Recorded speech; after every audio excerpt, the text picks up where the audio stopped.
So every week I spend days trying to figure out how to enter these episodes. Some days I think I'm trying to save you. Other days I'm trying to save myself with this information. And sometimes I'm just trying to prove that I'm not crazy for seeing what I think I'm seeing so I can finally take a breath. And this week, I got closer to something that almost made me turn around with doing this work. Literally multiple times. I was like, okay, this is done. um, because as I started digging deeper into why institutions are stepping into tokenization, stablecoins, and the XRP Ledger, I ran into words like clawbacks, freezes, and I thought to myself, wait a second. If blockchain was supposed to be outside of the system, why does it look so much like the system? Wasn't this about censorship resistance? About being your own bank? About freedom from the controls that created the problems in the first place? And here I was, about to explore features that looked like a mirror of modern finance, with things like sanctions, dominance, power, seemingly dressed up in new language. For a moment, it felt like a contradiction. It felt like the words I had just spoke about in the last episode would already need defending, or almost like I'd have to jump on the other side of a coin to do this episode. But then I realized something very uncomfortable. I was judging XRP through the promise of Bitcoin, through the lens of a promise that was never XRP's to begin with. And XRP never made that promise. It never claimed to be the escape hatch. It asked a different question. If institutions are never going away, what would it look like to build a ledger that they could actually use, even when something goes wrong? So, in this episode, we're going to look at XRP on its own terms. And then we're going to look directly at two features that made me pause the longest: clawbacks and freezes. Because I think if we're gonna do this the right way, I think it's important that we don't confuse design differences with betrayal.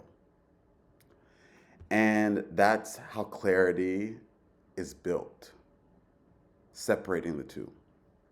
So let's start with the one that made me pause the longest, which was clawbacks. When I first heard the word, it did not sound neutral. It sounded like the government reaching into my wallet and taking what was mine, what was earned.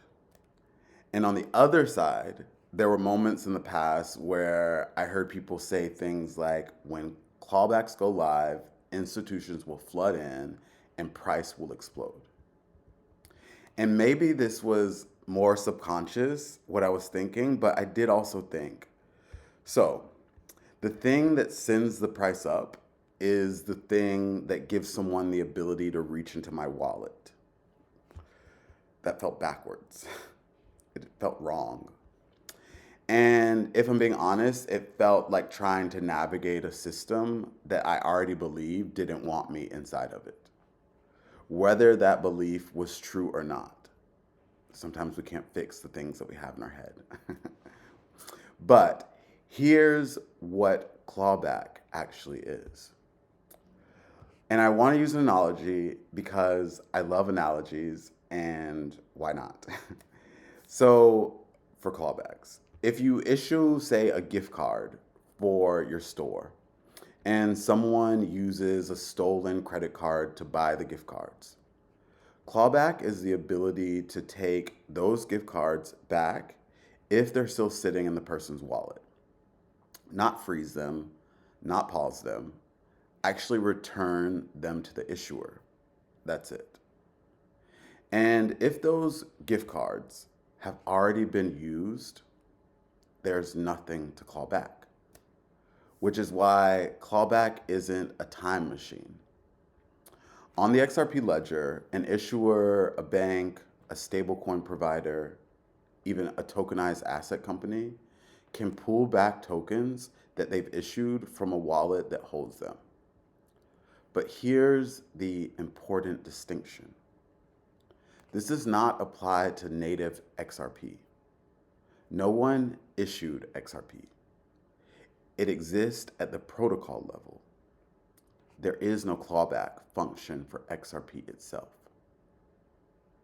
This only applies to issued tokens on top of the XRPL, stablecoins, tokenized securities, digital assets, with a legally accountable issuer attached.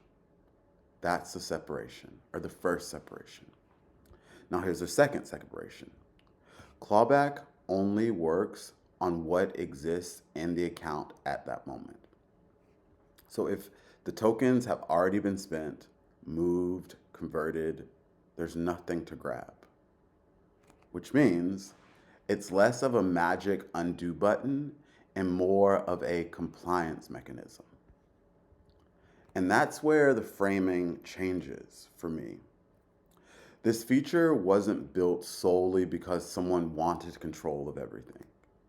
It was built because regulated institutions cannot legally participate in a system where they have zero accountability or ability to comply with court orders, sanction enforcements, or fraud recovery. It's not optional for them. Without that capability, they cannot and they won't enter. The door is closed. With it, however, they can at least have conversations. And if you've been paying attention to the space or even watching my videos, you will see that they've been having lots of conversations. Now, here's one more design choice that really matters when we talk about this. If an issuer declares no freeze status, a promise of immutability, meaning once it's issued, it can't be frozen or taken back, the ledger will not allow them to enable a clawback later. You choose what kind of issuer you are before you start issuing.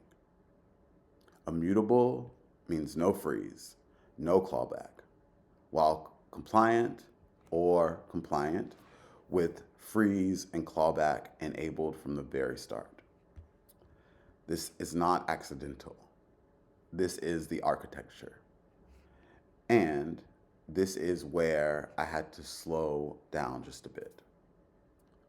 Because the tension isn't, is this good or bad?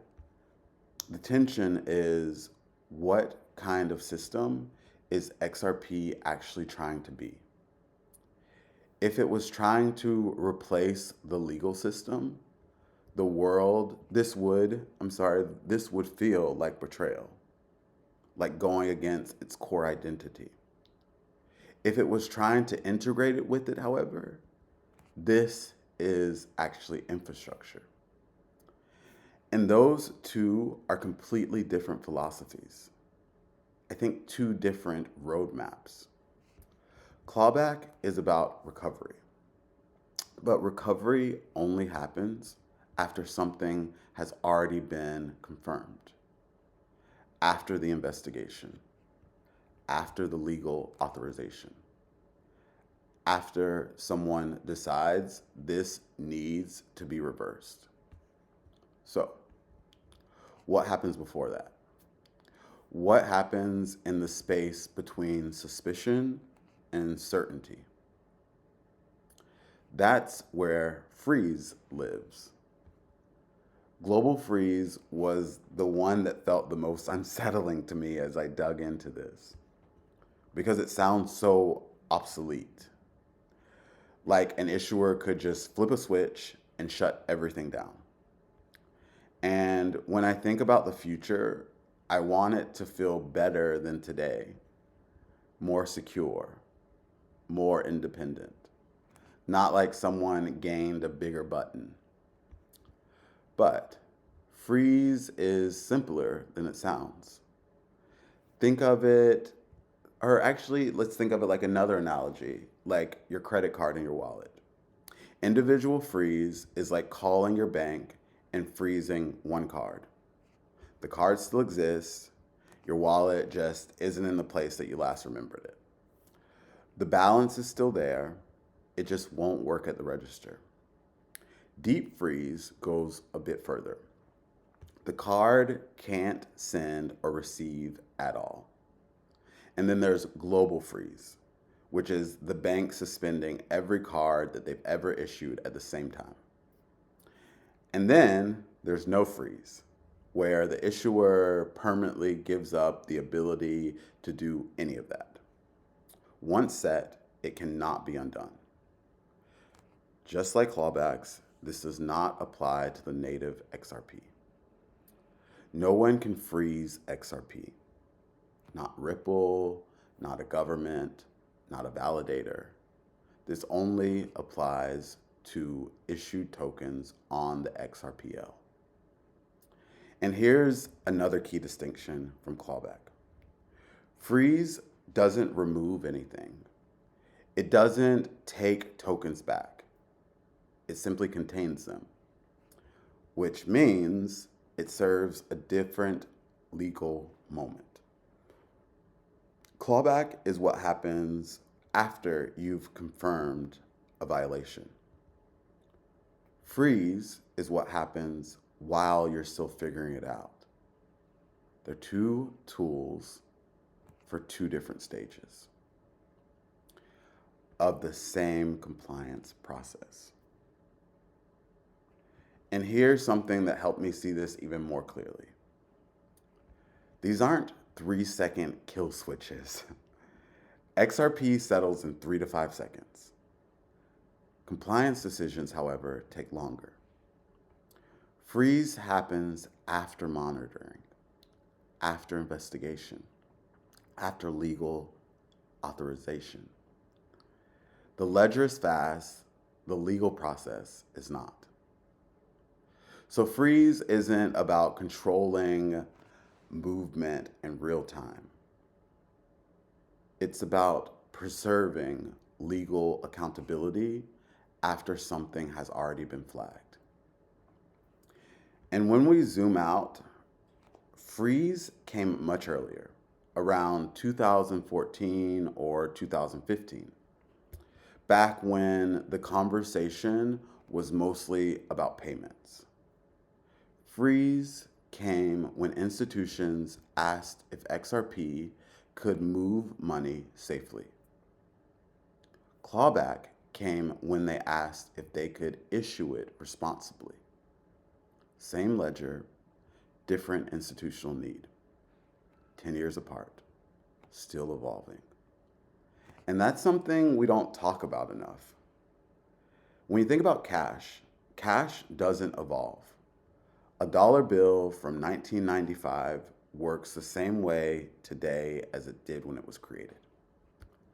The laws around it have changed, the policies change, the access points change, but the instrument itself is static.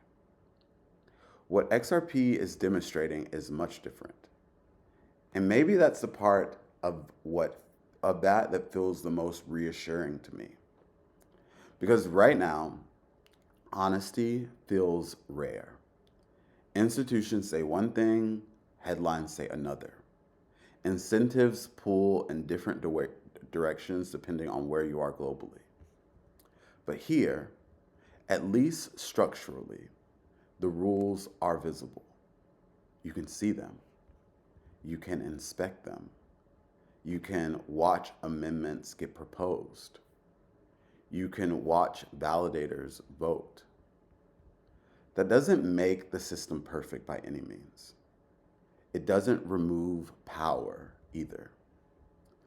But it does mean the mechanics aren't hidden behind closed doors. And that might be the closest thing to honesty in the financial infrastructure that I've seen so far. And that's when it clicked for me. This isn't a story about control expanding. It's a story about infrastructure evolving alongside the kinds of assets being built on top of it. If this kind of exploration helps you separate design from narrative, you're in the right place. Next time, we'll look at who even gets permission to hold these tokens in the first place.